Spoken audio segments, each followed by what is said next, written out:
Yeah. How do you encourage a builder, to develop, to look first within the growth boundary before they go to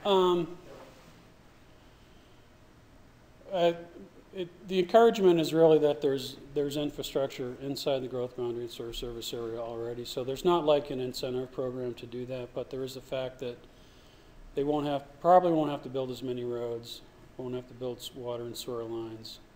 They'll be using existing infrastructure. The property is usually zoned for what they want it to, for the type of development they want. So there is an incentive to do that. Secondly, if you want to grow outside the growth boundary service area, you do have to go through a request to expand that growth boundary, which is another approval process. So that's probably more of a disincentive than anything else. So. And what's going to happen to all these when students all move to new places? What's going to happen to? That's a good question.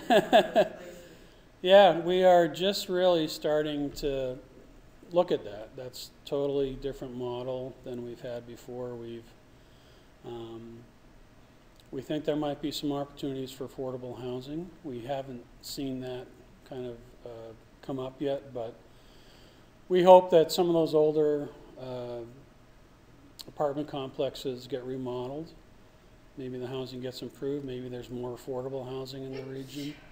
So it's really at this point been left up to the private sector. The borough has worked on the Homestead Act to buy individual single-family homes, basically. It's a $5 million project, which is not a lot of money for buying homes, but hopefully over time we'll see more out-migration of students from single-family homes in neighborhoods in the borough and maybe parts of College Township as well. So we're looking at it, but we don't have a project yet to figure out how that's going to change the region. So, Barb?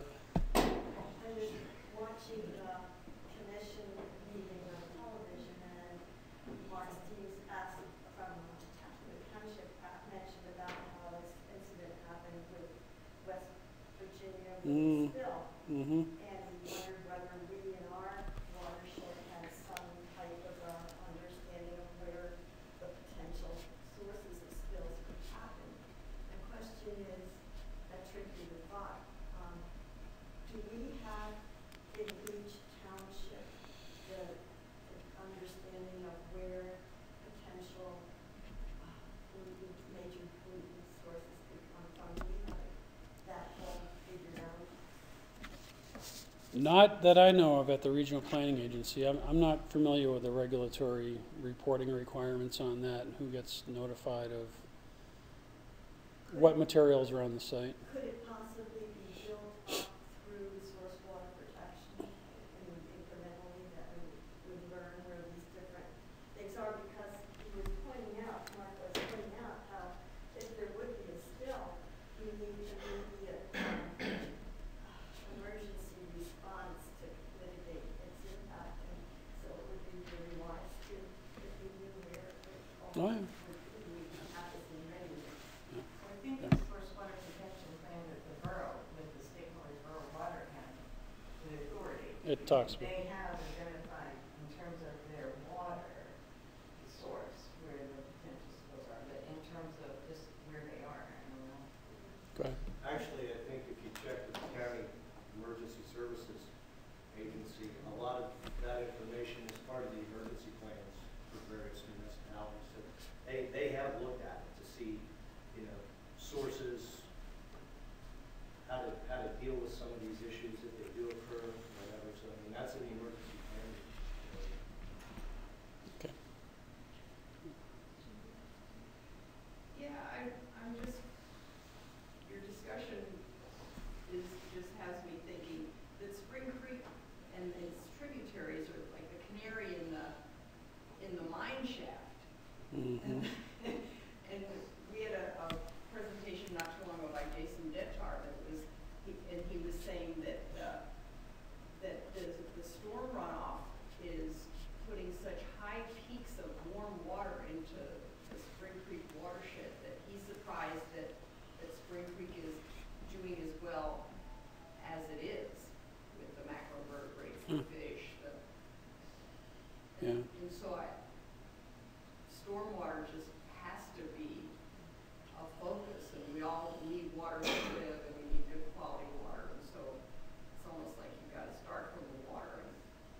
Yeah.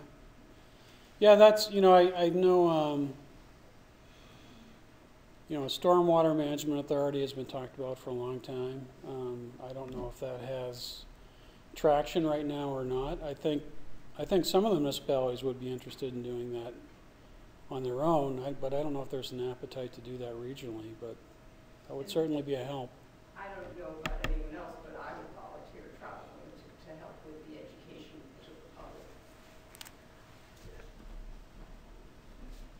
Thank you. That's sort of my question is, since it doesn't seem to be priority, how do we make it priority?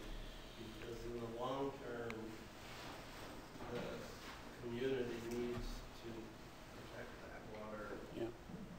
or it's not going to be as desirable, and then all the growth patterns won't matter. But they're counterproductive to protecting the water. Yeah. Yeah, well, we're going to go through a process with our municipal planning commissions and then also the COG General Forum on what's most important for them to work on. So we can get something plugged into that system. But as I mentioned, you know, as an agency, I'd like to work on everything, but we can't. We just simply can't. So they're going to, you know, we're going to have to work within the context of pushing this as best we can. But there might be a couple other priorities that are still higher than this. But we can get this on a list of things that we should be doing. And I do feel as though they're supporting the community for this. And I think as elected officials continue to hear that, that kind of raises it up also. If you look at Spring Creek and what's been done, and it's, I mean, the number of retirees that come here, Yeah. and the reasons they come, Spring Creek has probably had more in-stream protection work done than any other stream in the entire country. UAJA is a direct result of working together between Trout Unlimited for one, but the community to make it happen. And that has, in my opinion, made the stream exist at all as a desirable stream, as Right. opposed to Lackawanna and some of the others that have had major problems. And now, when you look at it, the biggest threat we have is runoff. And it's really, really important to become a major priority from the townships, the zoning, any kind of building. I've been thinking about taking out my driveway and putting something in that will do better, retrofitting, all those things are critical. Yeah. Okay. To mention the economic incentive just for fly fishing alone, not that, you know, that's just a small part of what Trout Unlimited and what everyone's trying to do. Yeah.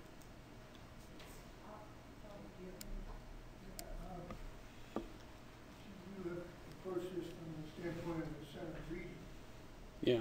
but if you really want to do it with protection, you probably need to do it with watershed on a basis. And there is a pretty good effect in Spring Creek Watershed Commission.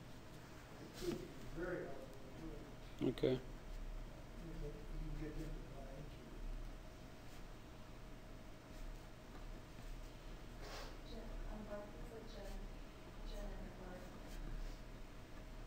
Jim, what types and what extent has the coordination been between the regional comp plan and the MS4 partners, really the public works and engineering staff that deal specifically with the stormwater permits that each of the municipalities have to submit, and how could that maybe help to be a tool to rise this higher?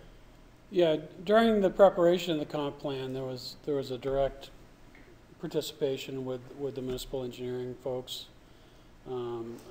Since that time, we have not followed up with them on kind of what we could be doing together to make some of those things happen or to change things or work more closely, I guess. So that's something we haven't looked at as in terms of an implementation tool at this point. It could be a hook with the elected officials if it kind of gets put in the bucket of not just a nice thing to have, but, you know, how Yeah. the regulations, what's the regulatory climate changing Okay. to in the future. Yeah. And how can we continue to be proactive as a community?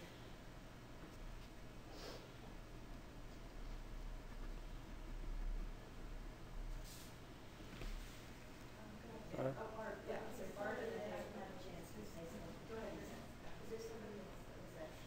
Go ahead and then Dave, yeah. I wondered whether that if the Spring Creek Watershed Commission could work out having a stormwater authority, that maybe a way to make it really sing.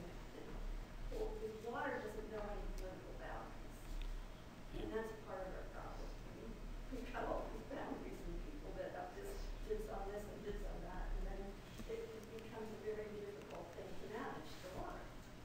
I wondered whether, and we learned this from when we had the international effort to try and figure out what to do with Spring Creek many years ago, and other endeavors we tried, is that we need the planners involved in Mm-hmm. anything that goes on. It really is the great catalyst or the bridge to what happens out there. Because it interfaces both our political supervisors and townships and along with the public, along with everything. It's just perfect. Yeah. So I wondered whether maybe a planner could be involved with that authority from both the county and Center Region. That would, because we've got this other problem of that being complicated with different things. So that was just a thought. And the other thought was that idea I wanted to share is that we received a email, Lori and I did from Sarah Edge, that there are two counties that have been selected by the Chesapeake Bay Foundation to do stormwater initiatives and implementation, which is key. And I want to share with you the way to learn more about that, so I have to Okay. get a copy of that. Yep. Gave that to me. If I may, I'd like to just answer that.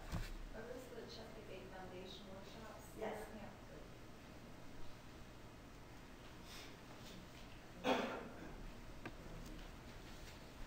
Dave, you can. Yeah, my observation is just intuitively, you know, I mean, as from somebody that's been here their entire life, 54 years, I mean, what you see now, within, I'm gonna say the last 5 years, is dramatically different than what we've seen in stormwater Is that right? before that. I mean, we've had events that have been unseen. When people were canoeing past the Alpha Fire Company having a rain event, that hasn't happened before. When people, homeowners, are flooded and lose their basements and the contents of their home, when foundations of homes are swept away by stormwater impacts. I mean, that kind of stuff. And this Cough Trees development, the impact I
county has play in it, the COG has play in it, and each of the municipalities have to get the stormwater features mapped.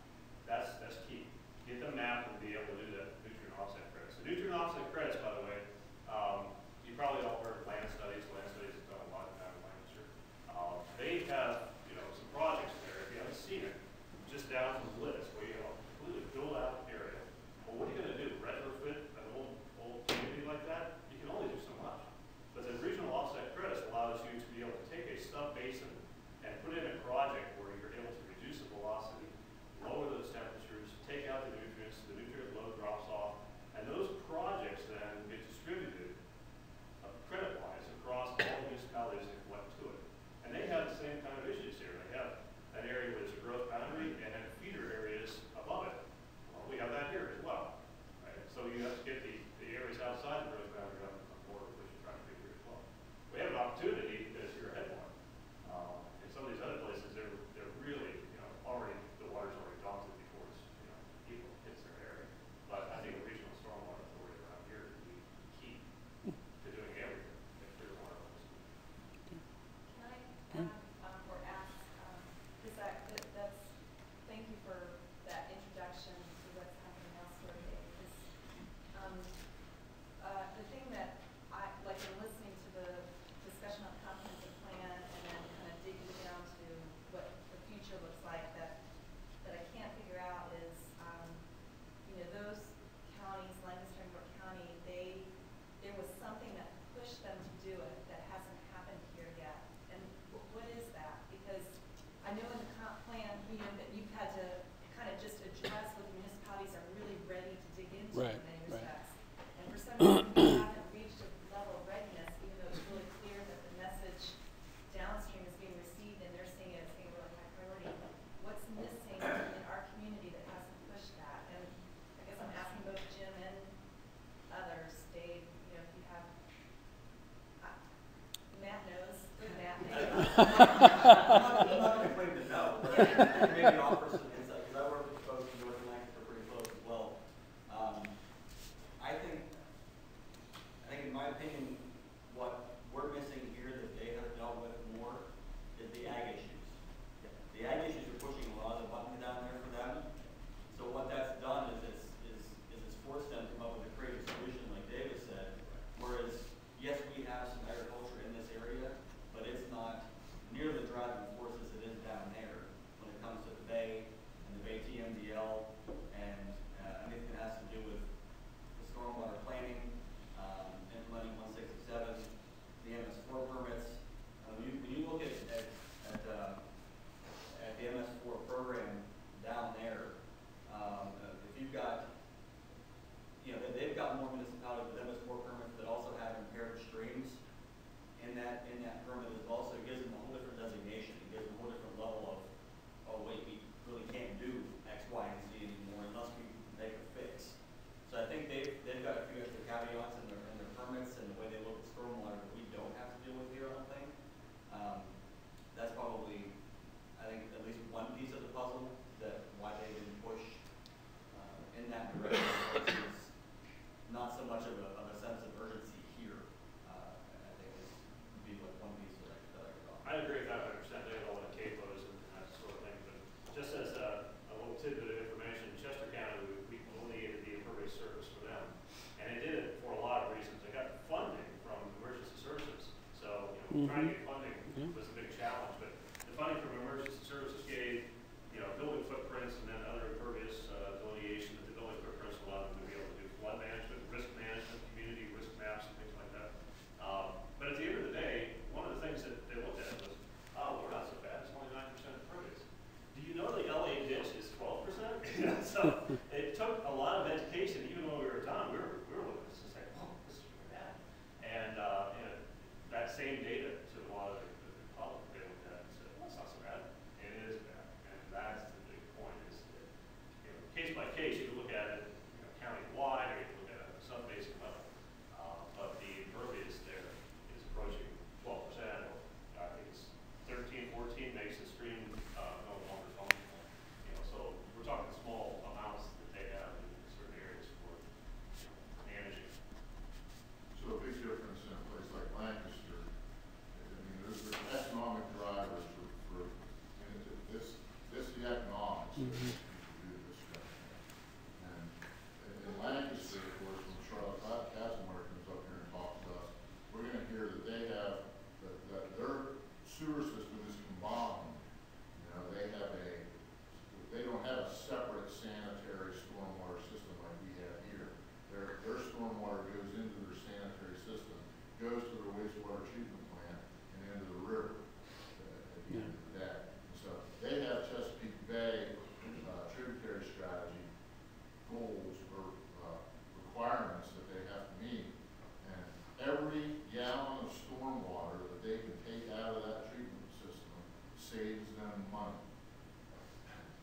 So, in a place like that, it's about the money. So we have, my opinion is, I've expressed this, is that we have to identify here what is our driver.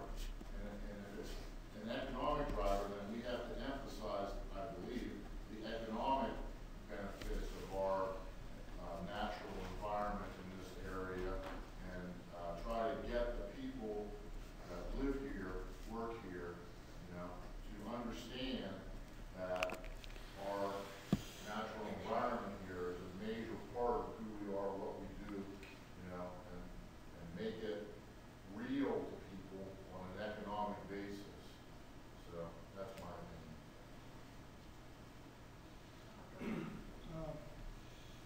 Judy mentioned that not long ago, Jason had a efficient motion to give a presentation, which I think was well received.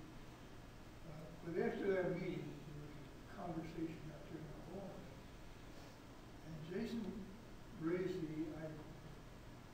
presented the idea of, are there enough organizations such as TU, this group, conservation, to form some kind of stormwater advocacy group, mainly to increase public awareness of what the problem is. My question is this group and association become public? And TU would certainly be. And by the way, Jason will be doing that same presentation to our TU meeting on April 3rd. And Pat's going to do a presentation on the stormwater plan in general that they've been developing. I think I saw that, yeah. May, Yeah. maybe, Yeah, I think I've seen that. which I think we should invite some of these organizations. Well, thank you. I think I've gotten a lot of good information, I think, and a good potential path to move forward, maybe with something that I can bring to one of our COG subcommittees to see, maybe our Public Services and Environmental Subcommittee, to see if they want to start thinking about this or forming a group to look at this themselves. I think it's important to get COG involved, but, the Spring Creek Watershed Commission might also be a good group. But, my area of operation, quite frankly, I'm straightforward about this, is the region. If I can expand it, I can do that, but that's generally not, it's generally difficult for me to do so. But I've only lived here for about 5 years, so I don't know what the storms were like before I got here, but I think it's increasingly important. And a couple of things that Dave mentioned about, the economics, or actually Todd mentioned the economics in Lancaster County being around the agricultural community. I think it's still economics here, and even though we don't have a combined system, doing something else can keep more water out of the treatment plant. That's certainly an economic benefit. Plus, we've built a great place to live, and if we're going to continue to get more storms and higher storm events, we need to be doing something about it. So, That 40-year plan with top trees growing, et cetera, and what Dave was talking about with so much of that, as that gets developed, even more runoff into that basin.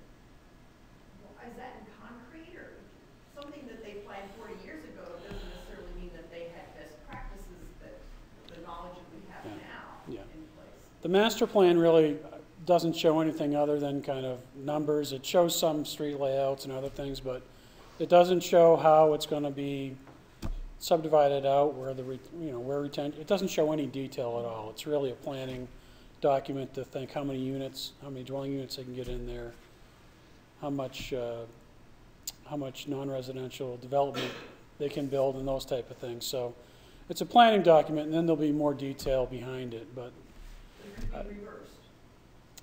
well, they're If somebody approved. had said, you know what, that's just way too many houses now. What we know now, we have to rethink that. Can they do that? They have a certain amount of development that's been approved. I don't know what the number is, but they do have a previous approval. So Yeah. I don't know whether this plan is consistent with that or not off the top of my head. So. I don't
see how your fee is reduced is the incentive. And that's one of the things that I keep going back to is that you can't just put a plan in place and hope it just occurs by everybody just saying it's going wrong great. They have to have reason to do it. Well, if somebody wanted to talk about Tofty's development potential, I mean, where would you start? With Hackman Township? With, I mean, who's going to have the influence over their stormwater practices that would ultimately will be Hackman, right? Right You're talking now. about design. Design, or like if, you know, if you're, like Judy's saying, you're putting all these units in and, you know, Kristen's saying, here, we have something before it's started, could we influence? Zoning has a big I thing don't to do know who with did it, it, and but- the amount of variances and so on. Have you all heard of bigger waters? Bigger waters is going to affect you in a big way. It's a flood law, if you will, that came out that basically says everybody in a floodplain. Say you have $100,000 and you're in a floodplain, an A zone.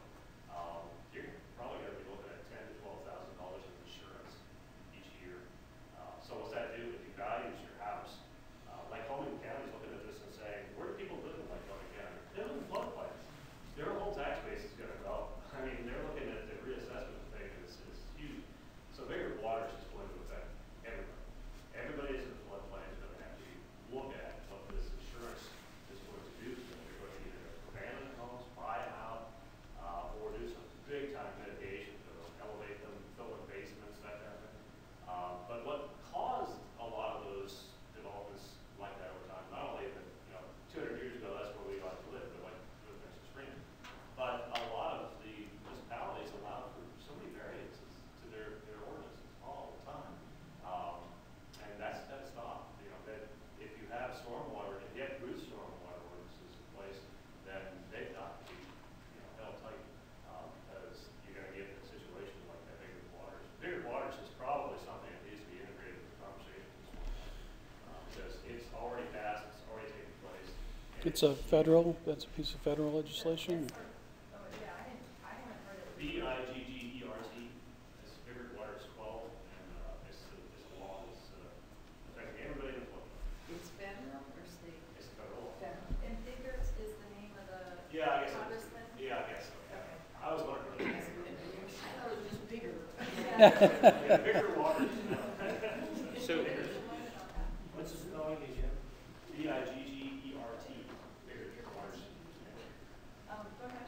is that just sort of a reevaluation of the federal flood insurance program? So they're making it actually risk-based as opposed to a federal subsidized program? And when So- the legislators passed it, it all sounds great. It's all the things that you probably all would agree with. You know, why don't the floodplain, do all those things. But the effect of it is huge. The number of homes. Lycoming County is a good one. They just did an example, but it's a GIS and looked at each of the buildings and which ones had basements and which ones are in the new D-firm areas.